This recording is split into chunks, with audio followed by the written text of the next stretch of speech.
시청자 여러분, 오늘도 즐거운 하루 보내시기 바랍니다. 오늘의 사연 시작하겠습니다. 안녕하세요. 저는 결혼한 지 2년 차에 접어든 30대 중반의 남자입니다. 아이는 아직 없습니다. 사실 이런 이야기를 어디 가서 대놓고 하기도 뭐하고 가까운 친구한테도 차마 꺼내지 못하는 이야기라 그냥 여기에라도 이렇게 글로 풀어보고 싶었습니다. 혼자서는 너무 답답하더라고요. 지금 제 상황은 간단히 말하면 아직 정이 완전히 식은 건 아니지만 이대로는 도저히 안 되겠다 싶어서 이혼을 요구하고 있는 중입니다. 저와 와이프는 같은 나이이고 연애를 무려 6년이나 했습니다. 짧은 시간도 아니었죠. 그만큼 서로를 잘 안다고 생각했고 웬만한 건 다 이해할 수 있을 줄 알았습니다. 연애하는 동안에도 사실 장인어른과 크고 작은 갈등이 종종 있긴 했어요. 그럴 때마다 결혼하면 좀 나아지겠지, 우리가 잘 사는 모습 보여드리면 괜찮아지실 거야 라고 스스로를 설득했었습니다. 무엇보다 그 당시엔 와이프가 너무 좋았고 내가 이 여자 놓치면 평생 후회할 것 같다는 생각이 들 정도로 사랑했었거든요. 하지만 결혼한 지 이제 1년이 조금 넘었고 지금은 그 생각이 참 근자감이었구나 싶을 때가 많습니다. 물론 아직도 와이프에 대한 애정이 완전히 식어버린 건 아니에요. 그런데도 같이 사는 게 너무 힘들다는 생각이 날이 갈수록 더 강해지고 있습니다. 결혼 당시 신혼집과 살림살이 전부는 저희 부모님께서 해주셨습니다. 결혼식 비용은 양가에서 반반 부담했지만 처가 쪽 형편이 넉넉한 편은 아니어서 예식장 외엔 거의 저희 쪽에서 다 했습니다. 신혼집은 오래된 아파트였지만 재개발 예정지라 시세가 계속 오를 거라는 기대감이 있었고 제 명의로 부모님이 구매해 주셨습니다. 저는 사회생활 경력이 그렇게 오래된 편이 아니라 직접 마련할 여유가 없었고요. 그 대신 아버지께서 증여 형식으로 집을 주셨고 증여세도 꽤 많이 부담하신 걸로 알고 있습니다. 지금은 그 아파트가 입주 2년도 안 되어 시세가 크게 뛰었고 최근엔 입주민들이 재개발 동의서까지 제출 중인 상황입니다. 저는 중견기업에 다니는 직장인입니다. 대기업은 아니지만 나름 안정적으로 다니고 있는 회사고요. 와이프는 결혼 전까지는 작은 회사에서 일했었지만 결혼을 계기로 퇴사했고 지금은 전업주부로 지내고 있습니다. 사실 처음엔 저도 전업주부 생활을 이해했고 몸이 힘들겠지 하며 배려하려고 노력했습니다. 그런데 지금은 그 선택이 결국 지금의 문제의 씨앗이 되었던 건 아닌가 싶은 생각이 들 때가 많습니다. 와이프와는 처음 만났을 때부터 정말 신기할 만큼 잘 맞았습니다. 처음 대화 몇 마디만 나눠봐도 어쩜 이렇게 생각하는 방식이 비슷할까 싶었고 성격도 따뜻하고 배려심 깊어서 정말 운명 같다는 생각을 많이 했습니다. 연애 기간 내내 다툼도 거의 없었고 말 그대로 누가 먼저랄 것도 없이 자연스럽게 결혼을 결심하게 된 케이스였죠. 저도 그렇고 아내도 그렇고 그 당시엔 정말 서로가 서로에게 이 이상은 없다는 확신이 있었던 것 같습니다. 그래서 양가 부모님 간의 경제적 차이, 집안 분위기의 간극 같은 건 크게 개의치 않고 결혼을 선택했습니다. 사랑이면 다 될 줄 알았던 시절이었죠. 그런데 결혼 후 현실은 많이 달랐습니다. 사실 처가 쪽은 경제적으로 꽤 어려운 상황이었습니다. 장모님은 계속 밖에 나가 일을 하고 계시고 반대로 장인어른은 오랫동안 집에서 거의 아무 일도 하지 않고 계십니다. 장인어른은 예전에 대기업에서 근무하셨던 것에 대해 엄청난 자부심을 가지고 계세요. 결혼 전부터 자주 하시던 말씀이 그때는 말이야 거래처 사람들이 나만 보면 벌벌 떨었어 이런 류의 이야기였죠. 당시엔 그냥 농담인 줄 알았는데 시간이 지날수록 그게 단순한 회상이 아니라 자존심을 지탱하는 마지막 무기처럼 보이기도 했습니다. 문제는 퇴직 이후였습니다. 퇴직하신 지가 벌써 10년 가까이 되었는데 그 사이 제대로 된 직장은 한 번도 오래 다니시지 못했습니다. 처음에는 이것저것 시도도 해보셨던 것 같지만 직장마다 몇 개월을 못 넘기고 그만두시고 그러다가 결국은 성에 차지 않는다, 몸이 안 맞는다는 이유로 완전히 집에 들어앉아 버리셨습니다. 그렇다고 집안일이나 손주 돌보는 걸 돕는 것도 아니고 하루 종일 스마트폰이나 TV만 들여다보고 있는 모습이 대부분이라고 들었습니다. 더 큰 문제는 퇴직금이었습니다. 들리는 얘기로는 퇴직 당시 받은 금액이 꽤 컸던 걸로 아는데 그 돈을 전부 주식에 투자했다가 날려버리셨다고 합니다. 그나마 퇴직금만 잃은 것이면 어느 정도 감당이 됐을 텐데 손해를 만회하려고 살고 있던 집까지 담보대출을 받아주시게 추가 투자했다가 결국 집까지 잃고 말았습니다. 그 결과 지금 처가댁은 방 2개짜리 소형 빌라에서 간신히 살고 계신 상황입니다. 그런데도 장인어른은 여전히 주식을 다시 해보고 싶어 하십니다. 그냥 용돈벌이 정도 하려고 그래. 이번엔 다르다. 이 말만 수없이 반복하십니다. 정말 아무도 제지하지 않으면 다시 대출을 받아서라도 시작할 기세라서 저나 아내나 솔직히 불안하지 않을 수가 없습니다. 물론 제 돈을 손대진 않으시겠지만 그 불안이 은근히 우리 부부 생활 전체의 그림자처럼 드리워져 있는 상태예요. 솔직히 말해서 사위라는 입장에서 장인어른께 주식 좀 그만하시라고 직접 말하는 건 제 위치가 아니라고 생각했습니다. 그래서 뭐라 대놓고 말씀드린 적은 한 번도 없습니다. 그저 옆에서 지켜보며 속으로 답답하다는 생각을 수없이 반복했죠. 문제는 장인어른께서 여전히 자신이 대기업에 다녔다는 자부심에 사로잡혀 있다는 점입니다. 현실은 집에서 아무 일도 하지 않으시고 가끔은 용돈벌이라도 하겠다는 핑계로 다시 주식을 만지겠다고 하시는데 듣고 있자면 한숨부터 나옵니다. 결혼 전에도 처가에 인사드리러 가면 장인어른은 꼭 내가 회사 다닐 땐 거래처 사람들이 나한테 벌벌 떨었어 하는 이야기를 꺼내셨습니다. 처음엔 그런가 보다 하고 들었지만 반복될수록 그 말이 그냥 자랑이 아니라 저를 향한 비교나 깎아내림처럼 느껴지기 시작했습니다. 저는 중견기업에 다니고 있었고 솔직히 제 일에 자부심도 있었지만 장인어른은 늘 어디선가 은근히 내가 나보단 못하다는 뉘앙스를 풍기셨거든요. 그런 시간이 쌓이면서 점점 장인어른과 마주 앉는 것조차 꺼려졌고 그냥 필요할 때만 뵙고 말자는 생각으로 거리를 두기 시작했습니다. 아이러니하게도 저만 그렇게 느낀 건 아니었습니다. 아내 역시 아버지를 별로 좋아하지 않았습니다. 어릴 때부터 장인어른은 자식들과 대화도 거의 없으셨고 가족보다 회사 일이 더 중요하다는 식으로 사셨던 분이었습니다. 그런데 그런 분이 이제 와서 왜 나한테 딸 노릇 안 하냐고 서운해하신다니 아내 입장에서는 마음이 복잡할 수밖에 없죠. 아내는 그런 말이 나올 때마다 대꾸도 하지 않고 그냥 돌아서거나 눈길을 피하더군요. 대놓고 말은 안 하지만 오래전부터 쌓인 감정이 많아 보였습니다. 그래서 저희는 처가에 갈 때마다 오래 머무르지 않았습니다. 명절이면 본가에서 차례를 지내고 처가에는 인사 겸 점심만 먹고 금방 나왔고요. 무슨 일이 있어 방문하더라도 필요한 말만 나누고 바로 집으로 돌아왔습니다. 서로 불편해지는 걸 원하지 않았기 때문입니다. 반면에 저희 부모님과 아내는 정말 좋은 관계를 유지했습니다. 아내가 워낙 예의 바르고 살가운 성격이라 부모님도 아내를 친딸처럼 아끼셨고요. 어머니는 얘는 내 복덩이야 라고 하실 정도였고 아버지도 말 한마디에도 진심이 느껴진다며 칭찬을 아끼지 않으셨습니다. 그런 모습을 볼 때마다 저는 그래도 결혼 참 잘했구나 싶었습니다. 그런데 그 생각이 지금은 점점 희미해지고 있는 걸 느낍니다. 작년 여름이었습니다. 저희 부부는 양가 부모님을 모시고 큰아버지께서 소유하고 계신 용평 별장으로 함께 휴가를 다녀왔습니다. 처음엔 혹시 분위기가 어색해지지는 않을까 걱정했지만 의외로 양가 부모님 모두 정말 즐거워하셨어요. 두 집안 어르신들이 함께 고기 구워 먹으며 웃고 떠드는 모습은 보는 저희까지 흐뭇하게 만들었죠. 특히 아버님들끼리는 마치 오래된 친구처럼 술잔을 기울이며 이야기꽃을 피우셨고 어머님들끼리도 음식하며 도란도란 대화 나누는 모습이 보기 좋았습니다. 저녁 무렵 고기를 굽고 술자리가 무르익을 때쯤 저희 아버지께서 한 말씀 하셨어요. 이 근처에 전원주택 짓기 좋은 땅을 좀 사놨다. 몇 년 후에 집 지어서 은퇴하면 여기서 살 생각이다. 그리고는 그때부터는 좀 멀지만 너희도 가끔 이쪽으로 부모 보러 오려무나 하시며 웃으셨습니다.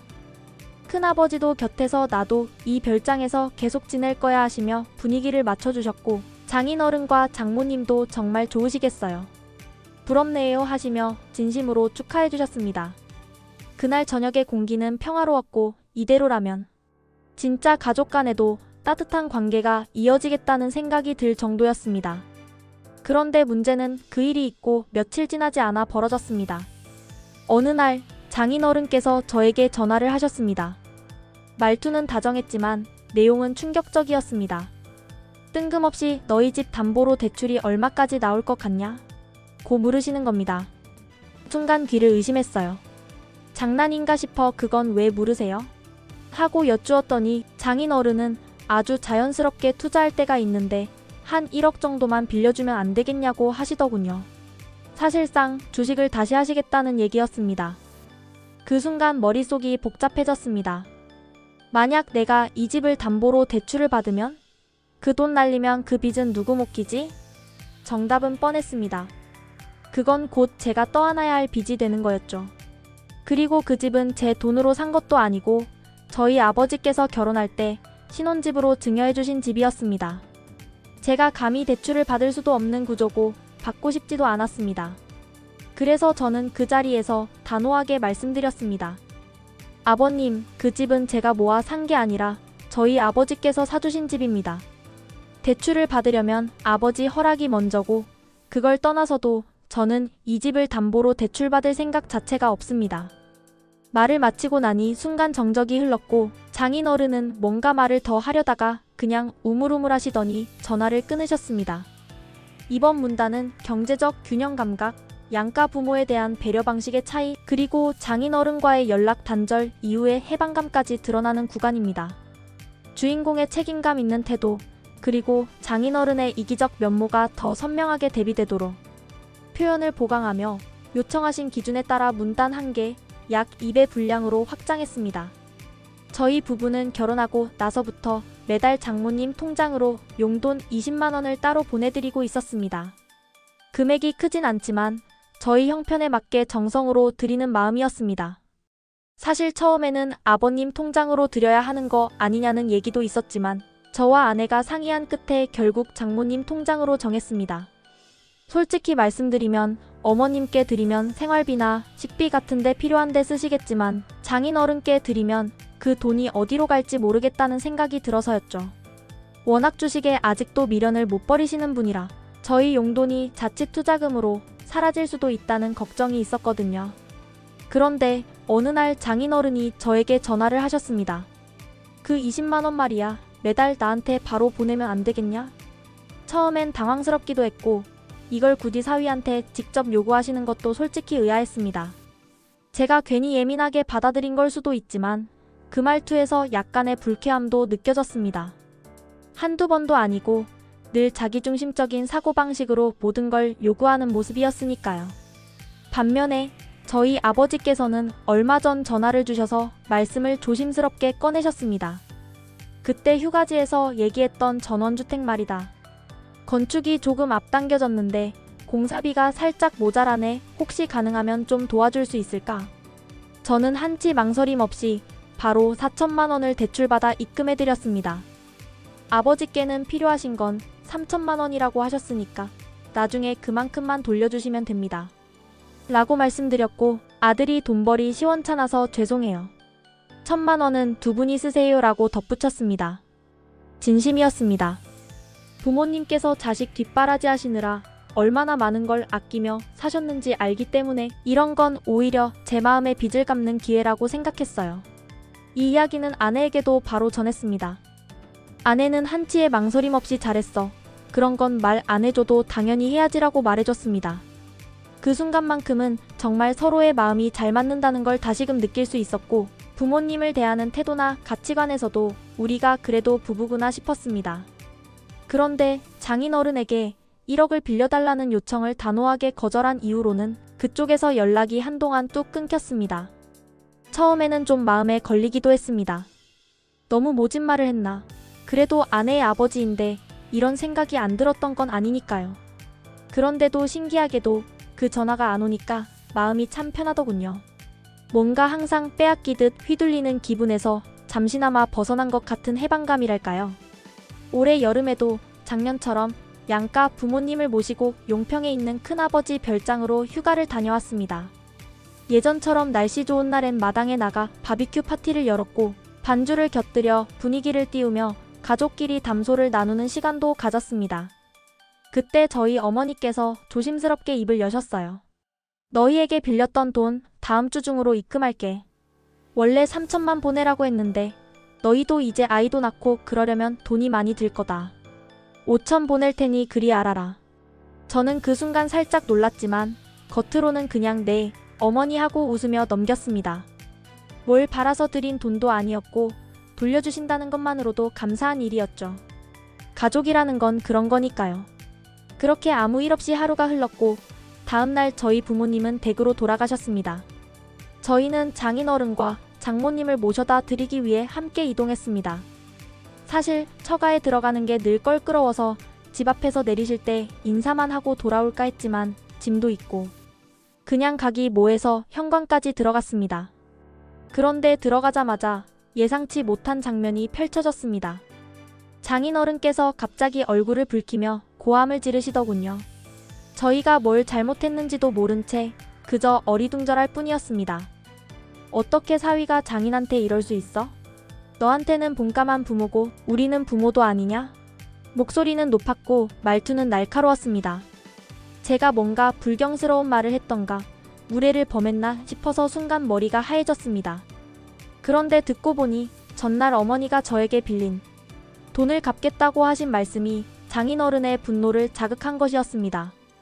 어머니가 5천만 원을 준다는 이야기를 들으시고는 본가는 너희에게 현금까지 주는데 처가는 뭐냐는 식으로 감정이 폭발한 것이었죠. 그 순간 저는 마음속 깊은 피로감이 밀려드는 걸 느꼈습니다. 가족끼리 다녀온 여행, 다 같이 웃고 떠들었던 자리, 서로 격려하며 인사했던 시간이 하루 만에 이렇게 망가질 수 있다는 게 참 허탈했습니다. 그보다 더 당황스러웠던 건 제가 아버지께 대출을 받아 돈을 들였다는 사실을 어떻게 장인어른이 알고 계신가 하는 점이었습니다. 아내가 얘기했나 싶기도 했고 아니면 어제 어머님의 말이 식탁 너머로 들렸나 싶기도 했습니다. 그날의 장면은 평화로웠던 여름 휴가의 끝자락을 완벽하게 얼어붙게 만들었습니다. 처음에는 무슨 말씀을 하시려는 건지 도통감이 오질 않았습니다. 그런데 듣다 보니 결국 요점은 하나였습니다. 저희 부모님께는 제가 집을 담보로 대출을 받아들이고 본인은 1억을 빌려달라고 했을 때 거절당했다는 것이 억울하다는 말이었습니다. 장인어른 입장에서는 그게 형평성에 어긋난다고 느끼신 듯했고 그 생각이 감정의 불씨가 되어 그대로 터져버린 겁니다. 아내도 그 자리에 있었는데 오히려 저희 부모님이 해주신 집에 대해 불편한 감정을 꺼내며 그 집이 명의는 당신 이름이라도 아직은 우리 집이 아니라 아버님 집이라고 생각해. 그런 집을 담보로 또 무슨 일을 하려고 대출을 받으셨냐고 저를 몰아붙이기 시작했습니다. 저는 아내의 말에 동의한다며 맞아. 그건 나 혼자 결정할 수 있는 일이 아니야. 아버지 집이라는 생각이 여전히 들어라고 덧붙였습니다. 그 말을 듣자 장인어른의 눈빛이 바뀌더니 갑자기 저를 향해 내가 귀하게 키운 딸자식을 줬더니 사위란 놈이 고락선이도 없이 나를 무시하네? 하시며 제 뺨을 후려치셨습니다. 순간적으로 화가 치밀어 올랐지만 한 번은 참자고 마음을 다잡았습니다. 그런데 장인어른이 다시 욕설을 퍼붓더니 또 한 번 손을 들고 제 뺨을 치려는 동작을 취하셨습니다. 이번엔 제가 팔로 막으며 반사적으로 몸을 움직였고 장인어른의 가슴을 밀치듯이 밀어냈습니다.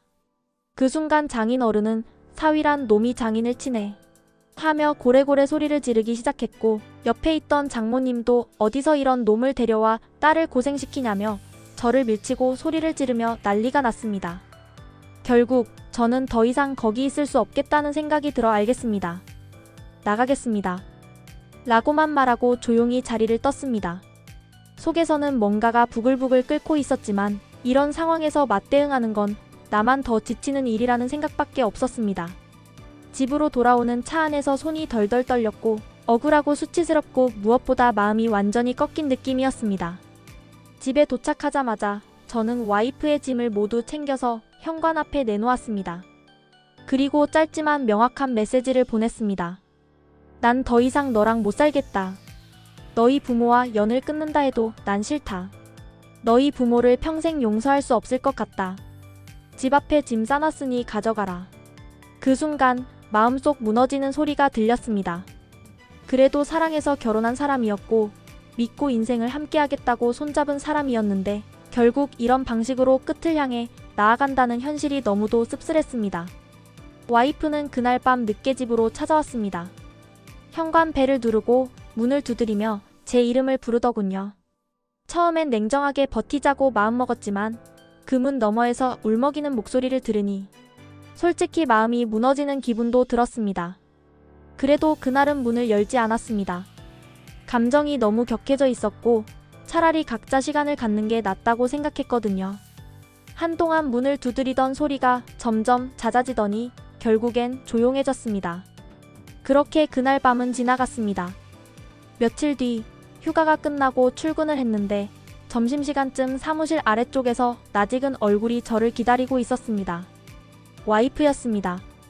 얼굴은 반쪽이 돼 있었고 눈은 퉁퉁 부어 있었어요. 저를 보자마자 와이프는 울음을 터뜨리며 말했습니다. 미안해. 내가 진작에 우리 부모가 그렇게까지 나오는 걸 막았어야 했는데 정말 미안해. 그러면서 저를 붙잡고 말하더군요. 우리 부모랑은 인연 끊을게. 난 당신 부모님을 내 부모님이라 생각하고 살 거야. 부탁이야, 나랑 다시 시작하자. 나 잘할게. 다시는 그런 일 없게 할게. 그 순간 머릿속이 복잡해졌습니다. 사실 그 전까지만 해도 마음은 단단히 굳어 있었습니다. 무조건 이혼, 그것 말고는 다른 선택지는 없다고 생각했었죠. 하지만 저 앞에서 눈물로 고개를 숙이며 제 손을 붙잡고 있던 와이프를 보니 생각이 조금씩 흔들리기 시작했습니다. 솔직히 말해 와이프는 별 잘못이 없었습니다. 그녀가 직접 욕을 한 것도 손찌검을 한 것도 아니었고 그저 부모라는 이유로 괴로운 입장 사이에서 줄타기하며 버텨온 사람이었습니다. 생각해보니 결혼 초반부터 와이프는 항상 제 편을 들기보다는 부모님 입장을 먼저 생각하며 말하곤 해서 섭섭할 때도 많았습니다. 그게 싸움의 원인이 되기도 했죠. 하지만 그런 그녀가 지금은 그 부모와 인연을 끊겠다고 눈물을 흘리며 절실하게 말하고 있었습니다. 그 순간 저는 느꼈습니다. 이 사람은 지금 정말 나를 지키고 싶어 하는구나. 이 상황까지 왔는데도 자신의 자존심이나 체면을 내려놓고 나에게 매달릴 수 있다는 건 적어도 지금의 이 마음만큼은 진심일 거라는 확신이 들었습니다. 며칠이 지난 지금 혼자 조용한 집안에서 가만히 생각을 되뇌고 있습니다. 혼란스럽습니다. 솔직히 와이프에게 장인, 장모와는 어떤 연관도 맺지 않게 하겠다는 각서를 받고 그냥 함께 살아도 괜찮겠다는 생각이 들기도 합니다. 지금껏 저희 부모님이 보여주신 따뜻한 태도와 아내가 보여준 눈물 어린 진심을 외면하기엔 제 마음도 아직 완전히 식지는 않은 것 같습니다. 저희 부모님도 말씀하십니다. 다 알아들었을 거다. 이제는 믿고 살자. 내가 그렇게 결심하면 우리는 받아들이겠다.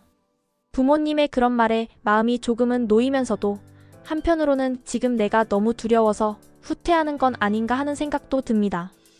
사실 이혼이라는 결정이 제 마음속에서 단 한 번도 가벼운 문제였던 적은 없었습니다. 그냥 서류상의 정리일 뿐이라고 스스로 다독여보기도 했지만 현실은 그렇지 않더군요. 와이프와 보냈던 시간, 그녀가 가진 장점들, 그녀를 처음 사랑하게 됐던 이유들이 하나 둘 떠오르면 이혼이란 단어가 점점 마음을 더 아프게 찌릅니다. 아무리 장인 어른이 철없는 행동을 했다지만 그런 장인의 편을 아무렇지 않게 들어주는 장모님의 모습까지 함께 보게 되니 결국 와이프도 피는 못 속일지도 모른다는 생각이 드는 거예요. 지금은 나에게 눈물로 용서를 구하지만 시간이 지나 또다시 부모의 편으로 돌아가는 날이 오지 않으리라는 확신이 없다는 점이 가장 두렵습니다. 그렇다고 해서 지금 당장 손을 놓기에도 너무 많은 것들을 공유해왔습니다.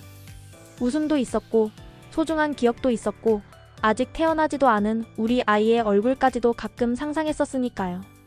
그래서 더더욱 갈피를 잡기 힘든 건지도 모르겠습니다.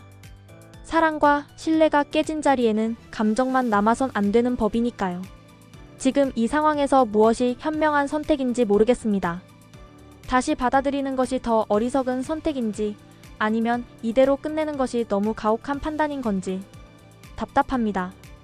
그래서 이렇게라도 털어놓고 싶었습니다. 혹시라도 지금 이 글을 보시는 분들 중에 저와 비슷한 경험을 해보신 분들이 계신다면 어떻게 해야 할까요? 상처를 안고도 같이 사는 게 맞는 건가요? 아니면 후회하지 않기 위해서 단호히 돌아서는 게 맞는 건가요?